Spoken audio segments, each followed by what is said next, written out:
Jangan langsung saja ditanggapi apa yang disampaikan oleh Bang Furqon tadi, Pak Ruhut, bahwa ada politik eksistensial ini yang kemudian juga malah merugikan PDIP, bahwa sekarang masyarakat ini lebih senang bahwa adanya sosok yang merangkul semuanya, yaitu dicontohkan oleh Pak Jokowi. Begitu menurut Bang Furqon. Silakan, Pak Ruhut. Sama Furqon, saya hanya mau mengatakan kaitan dengan kami PDIP, istimewa Ketua Umum kami, Profesor Dr. Haja Megawati Soekarno Putri, Presiden Republik Indonesia kelima. Aku mohon Furqon, jangan kau ajari ikan berenang. Beliau seorang negarawan, beliau tahu. Saya udah tegas mengatakan, kami kemenangan hat-trick. Anda belum pernah ada duduk di Senayan loh, ingat itu. Ya, belajar aja dulu. Ini semua kuncinya dan kami bangga. Kami bangga dengan Pak Prabowo. Jujur saja, Pak Prabowo membuka pintu sedemikian lebar kepada siapa yang di-endorse oleh Pak Jokowi. Kan itu. Tapi untuk Pak Prabowo, saya bukan pendukung Anda, tapi langkah-langkah Pak Prabowo sekarang saya angkat topi. Aku mohon dengan kerendahan hati, waspada, waspada, waspadalah. Waspada apa, Bang? Ini penting. Sampai 3 kali itu waspadanya waspada apa? Itu yang saya katakan, ya.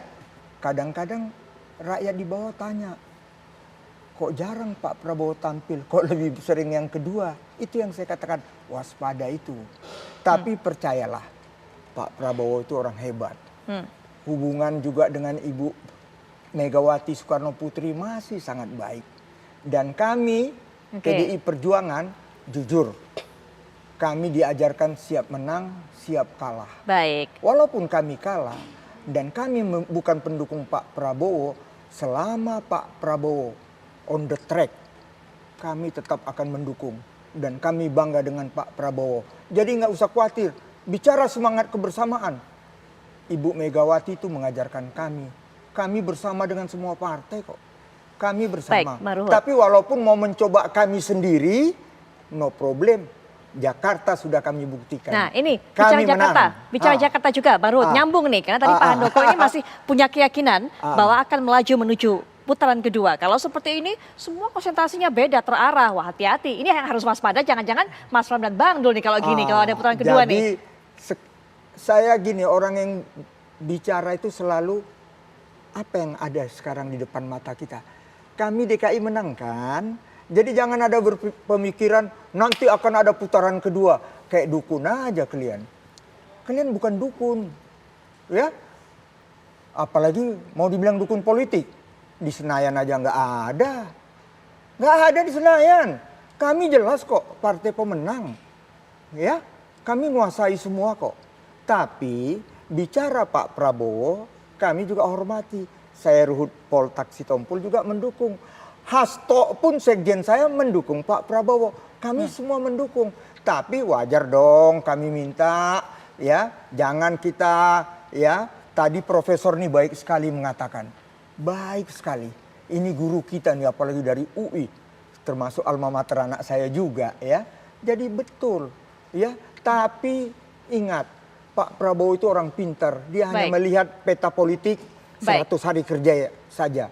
Tapi nanti kita tunggu. Jadi filosofi Jawa melihat politik ini sekarang, saya mohon ojo ke susu, gusti mboten sareh. Yang ngomongnya orang Batak. Terima kasih. Maksudnya apa Bang kalau dikaitkan dengan pilkada serentak nih apa? Apa yang kemudian ojo ke susu ini apa? Ojo ke susu ini kan nanti putaran kedua itu kan udah ojo ke susu. Ngeri kali. Yang jelas kami menang. Tapi kalau ini pasangan 03 juga sudah ke susu memproklamirkan untuk menang satu putaran nggak ke susu? Itu kan susu kalau yang itu? Ya faktanya menang. Kan saya orang hukum. Selalu bukti autentik. Saya nggak mau katanya menghayal-menghayal. Saya nggak mau. Sekarang yang menang namanya Pramono, namanya Rano Karno. Dikatakan tadi memakai Kim kelanjutan. Siapa mensekap 2 periode Pak Joko Widodo yang kalian bilang sukses itu? Pramono Anung. Baik, ya, baik. Bukan kader PSI atau kader lain.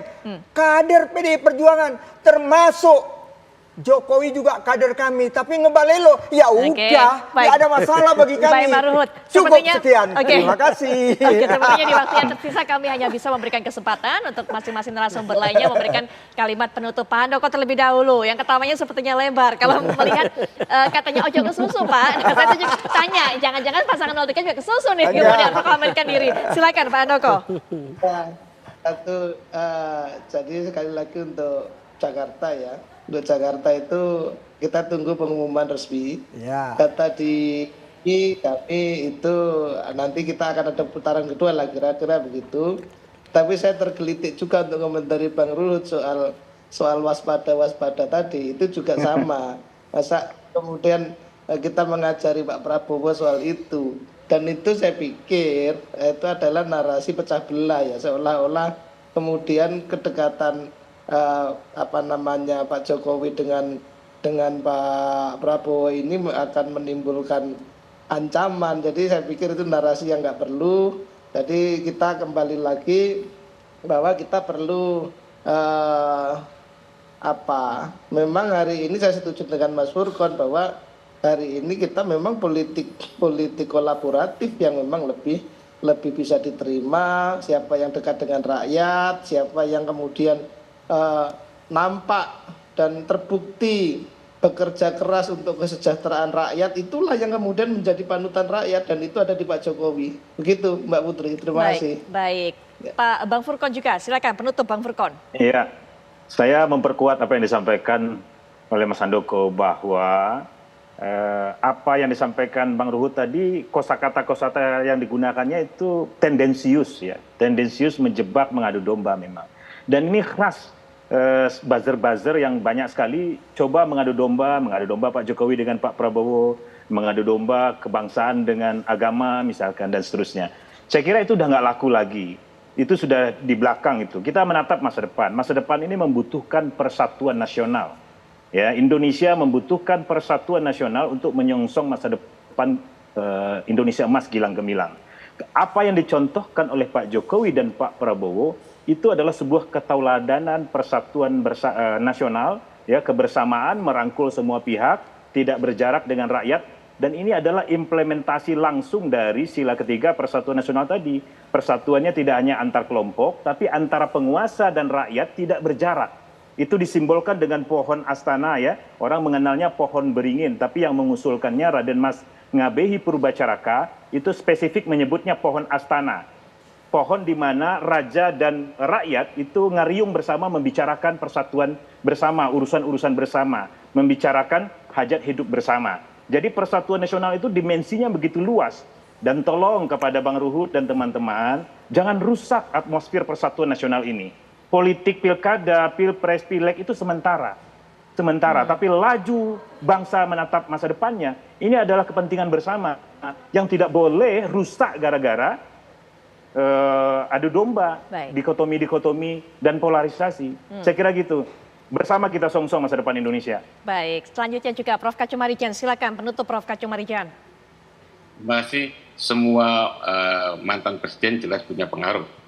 Tapi bagaimana pengaruh itu digunakan tentu saja tergantung pada masing-masing calon itu. Dan hari ini kita lihat Pak Jokowi masih menggunakan pengaruhnya itu.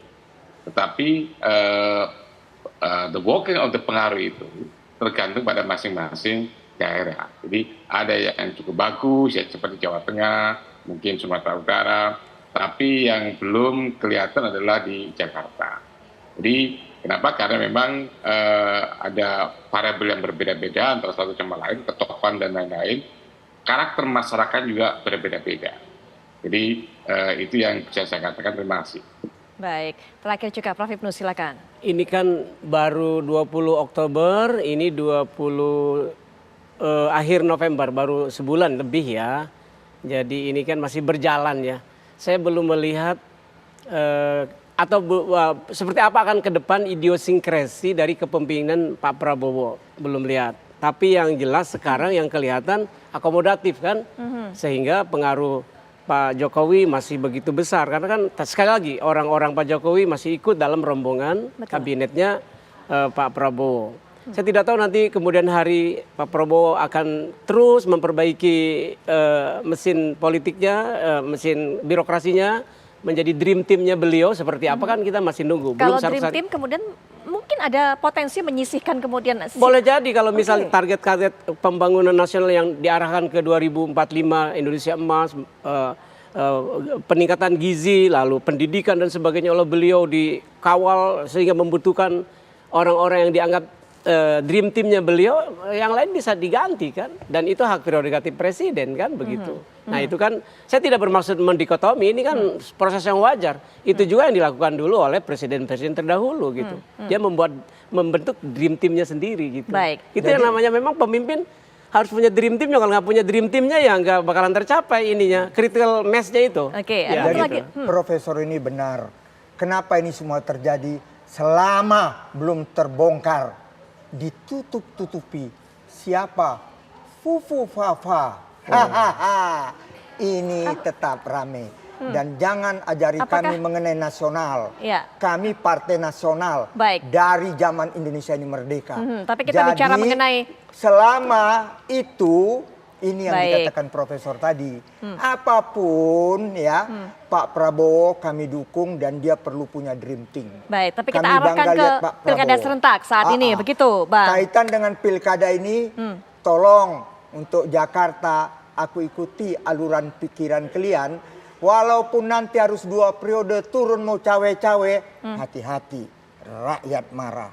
Terima kasih, selamat malam. Oke, satu lagi Prof. Ibnu, mungkin juga singkat. Apa yang bisa kita tunggu nanti jika memang betul Jakarta ini ada 2 periode, Prof. Ibnu? Kita lihat di faktor tengah tadi ada pemilih rasional yang kun, ya kan?